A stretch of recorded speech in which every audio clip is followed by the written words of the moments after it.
Hello friends, today I will discuss the some chemical formulas of some inorganic compounds. इस lecture में हम देखेंगे कि किसी भी इनऑर्गेनिक कंपाउंड्स का केमिकल फार्मूला कैसे बनाते हैं। ठीक है, तो इसकी कुछ ट्रिक्स हैं जो आपको याद रखनी पड़ेंगी। फॉर एग्जांपल यहाँ पे सबसे सिंपल लेते हैं सोडियम क्लोराइड। ठीक है, कि सोडियम क्लोराइड का फार्मूला क्या होगा। Sodium, this is the chloride. ठीक है, सो सोडियम क्लोराइड, सोडियम आपको पता है कि it is the Na, chloride mean Cl। ठीक है, बट यहाँ पे चार्ज को कंसीडर करना है कि चार्ज कितना है। Sodium is the metal. ठीक है, तो metal are always positively charge, तो यहाँ पे +1 का चार्ज होता है। और क्लोराइड जो कि एक नॉन मेटल है, इस पर चार्ज होता है आपका -1। ठीक है, तो प्लस माइनस कैंसल आउट कर देते हैं और ये फॉर्मेशन कर लेते हैं NaCl। ठीक है, और जब भी NaCl को आप वाटर में मिक्स करेंगे, ये अपने आयंस में फर्दर जिससे मिलकर बना है उसमें ये क्या करेंगे, ब्रेक हो जाएंगे। ठीक है, तो ये एक बेसिक कंसेप्ट है।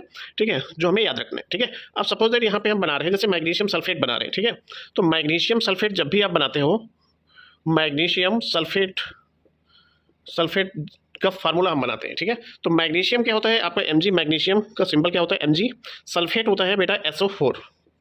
ठीक है, तो मैग्नीशियम पे अब हम लोग देखते हैं कि ये फार्मूला सही है कि नहीं। तो मैग्नीशियम पे चार्ज होता है आपका +2। ठीक है, तो यहाँ पे लिख लीजिएगा सल्फेट क्या है आपका, एक निगेटिवली चार्ज आयनिक स्पीसीज है जिसपे चार्ज होता है -1। ठीक है, सॉरी, सल्फेट -2 चार्ज होता है। ठीक है, तो +2 और -2 यहाँ पे आज कैंसिल आउट कर देंगे। अब फॉर्मेशन किसका हो जाएगा, MgSO4। तो मैग्नीशियम सल्फेट का फार्मूला क्या होता है, MgSO4। जब भी आप किसी में मिक्स करोगे इनऑर्गेनिक तो वाटर में सॉल्वेंट होगा, तो ये अपने आयंस में ब्रेक हो जाते हैं। मतलब किसमें ब्रेक हो जाएंगे, Mg2+ और सल्फेट 2-। ठीक है ना, जिससे मिलके बने होंगे उसी में ब्रेक डाउन इनका हो जाएगा। अब हम लोग दूसरा देखते हैं यहाँ पे जिंक नाइट्रेट। ठीक है, तो आप लोग थोड़ा प्रैक्टिस करिए कि जिंक नाइट्रेट का फार्मूला क्या होगा। ठीक है, जिंक नाइट्रेट आप लोग बना के रखिए, देखिए आपका मैच होता है कि नहीं। तो जिंक आपका +2 चार्ज होता है, नाइट्रेट पे बेटा -1 होता है। ये चीज़ें आपको याद करनी पड़ेंगी। क्लास 9 की आपका जो NCERT है उसमें ये चीज़ें दी है। ठीक है, तो रेफरेंसेस में आई थिंक रेफरेंस रीजन की आप ले लीजिएगा, उसमें चैप्टर में दिया हुआ है कि किस मेटल पे कितना चार्ज होगा या किस नॉन मेटल पे कितना चार्ज होगा। ठीक है, तो इस पर +2 होता है और इस पर -1 होता है। ठीक है, अब प्लस माइनस भूल जाइए।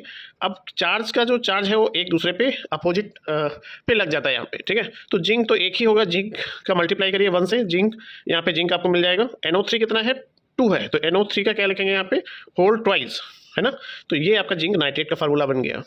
फिर हम लोग बात करेंगे कैल्शियम सल्फेट। तो कैल्शियम पे चार्ज होता है आपका +2, सल्फेट पे होता है आपका -2। ठीक है, जैसे अभी बात किया था मैग्नीशियम सल्फेट तो -2 था। तो ट्रांसफर जब होगा तो आपका ये दोनों कैंसिल आउट हो जाएंगे। फार्मूला क्या मिल जाएगा आपको, CSO4। ठीक है, प्लस माइनस मान लीजिएगा। ठीक है, ट्रिक है कि आप काट दीजिएगा, ज़्यादा अच्छा है, तो आपको मिलेगा कि CSO4। ठीक है, पोटेशियम क्लोराइड, पोटेशियम का चार्ज होता है आपका +1। ठीक है, और क्लोराइड का होता है -1। तो फार्मूला ये दोनों कट जाएगा, तो फार्मूला आपको क्या मिल जाएगा, KCl। ठीक है, तो इस तरह से हम किसी भी इनऑर्गेनिक कंपाउंड्स के फार्मूला ड्रा कर सकते हैं। ठीक है।